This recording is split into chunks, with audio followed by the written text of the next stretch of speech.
Magneto is the most iconic X-Men villain. I don't think that's a controversial statement, given that he's in so many X-Men properties, whether it be video games, movies, and TV shows. Also comics, but let's be real, comics are not influencing the cultural zeitgeist like other forms of media.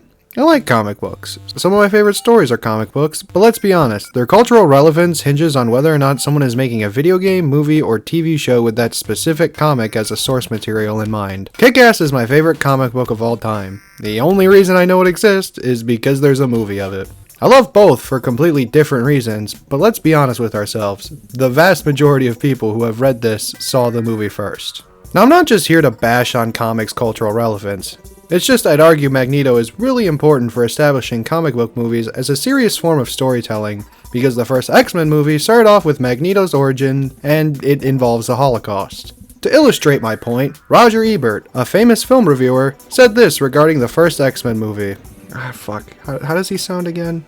X-Men is at least not manic editing frenzy for atrophied attention spans. It's restrained and introspective for a superhero epic, and fans of the comic may like that. Graphic novels, as they sometimes deserve to be called, take themselves as serious as the ones without pictures. And you can tell that when the opening scene shows Jews being forced into death camps in Poland in 1944. One could argue that the Holocaust is not appropriate subject matter for an action movie based on a comic book, but having talked to some X-Men fans, I believe that in their mind, the medium is just as deep and portentous as, say, Sophie's Choice. Basically, Roger Ebert is saying that the comic book movies are as capable of great art as any other medium. Which are really nice big boy words coming from the guy who said video games can't be art. AKA, the stupidest statement I have ever read. I genuinely hope heaven is real so I can force this man to sit down and play the first Dark Souls, Last of Us, or even BioShock. Like seriously, what kind of old person gobbledygook is this statement? Be gone with ye. So yeah, this character is the reason why we get cool movies like Watchmen and Kick-Ass. Everyone say thank you, Magneto! Thank you, Magneto. For those who have no idea what I just rambled on about, Magneto is a Holocaust survivor that basically goes never again, but unlike most of the people who say that, he likes to add by any means necessary, which includes being evil. Classic villain trope of they got a point, but they go about it wrong, so, still evil. Once again, I am going to mention this. When reading Industrial Society and Its Future, Ted Kaczynski just drops, "That is why we must kill," at the end of one of his many long rants. My reaction was basically, "Oh! Okay! In that case, you think you could elaborate?" Ted Kaczynski in the house! Wow. Lego has made a bunch of Magneto figures, which is really cool because we need more X-Men figures. Wolverine and Magneto are the only ones with a decent variety and variation between their figures because they are both so gosh dang iconic. At least compared to like 90% of the X-Men. I think it would be a cool idea to rank them all, so that's what we're doing with this video. Today I'm going to rank every Lego Magneto figure to see which ones comes out on top, and also to see which ones are just completely poopy. Spoilers, none. Man, it's going to be hard to write this video without a Holocaust joke somewhere. I mean, I haven't done any in the intro, so I'm probably safe. It's better if I just don't do one at all. That way I'm just following YouTube's orders. I mean guidelines. Yeah, that's what I meant to say.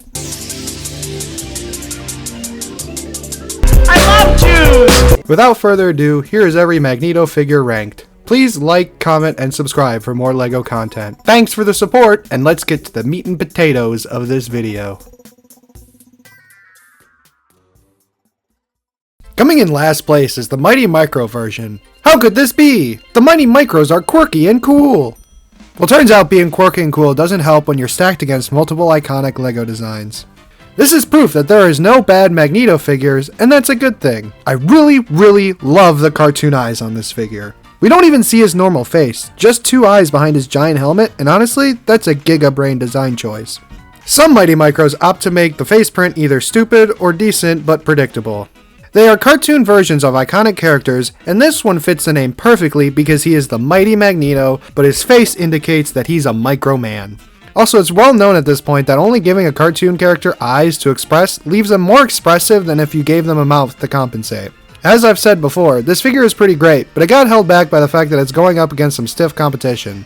Trust me, I would never put the Mighty Micros in last unless it's default the only one that isn't spectacular. Still an awesome figure, but awesome isn't enough for this competition.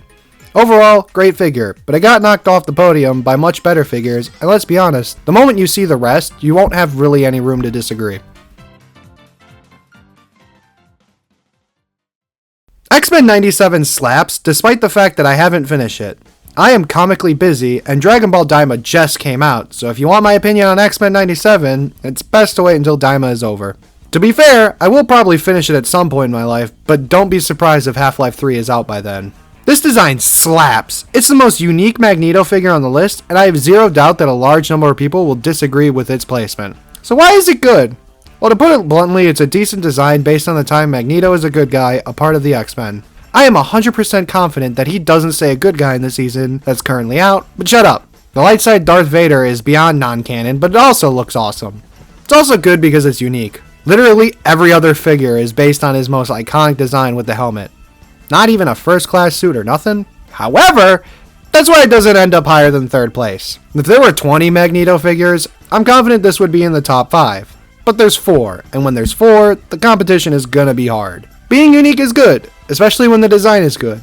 But this is a list of the best Magneto figures. And when I think of Magneto, I think of Ian McKellen. But after that, I think of his goofy helmet. Give me the goofy helmet. Overall, no goofy helmet?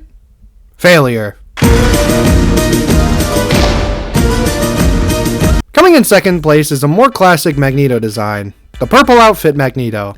I'm pretty sure this is a specific Magneto from a specific comic, but he just looks like Magneto from the movies. I don't know, maybe he's a good guy for this one too. I mean, they gave him a hairpiece alongside the helmet, so you have options. Plus, the only other non-helmeted Magneto is a good guy.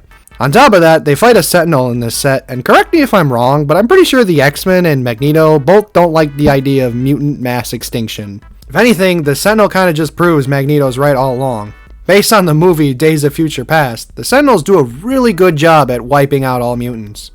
Another reason this figure slaps is that he's given the classic flying ability by just standing on a big piece of metal. I feel like if it rained, this plan would go south quickly. One bad slip and he's got to move metal quick and precise enough to slow his descent to the ground. Overall, this is just a really good Magneto figure that looks like a lot like the film version. He even has an optional hairpiece to switch between like he's often seen doing in the movies. Still not number 1 because number 1 just demolishes the competition.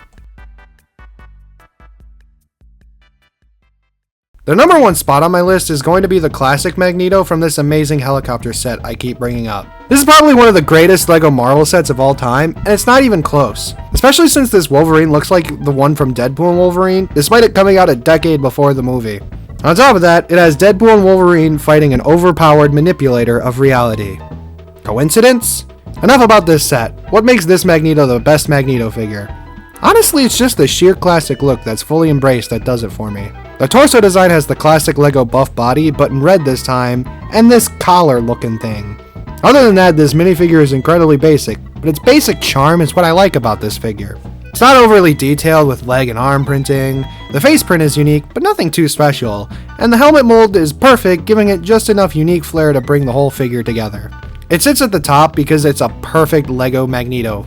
Sorry if that's a boring answer, but it's the answer nonetheless. Overall, great figure. I hope LEGO releases an update to this design with a new face print because that's honestly all it needs.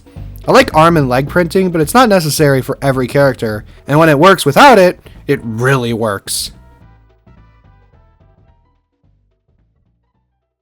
The video is concluded. Go away now. Before you leave, tell me your favorite Magneto figure because I could see the top 3 rearranged differently and still be completely understandable. Also, like and subscribe for more LEGO rankings, and thank you to all my regular viewers who give me motivation to keep going. Alright, that's enough housekeeping. Bye bye!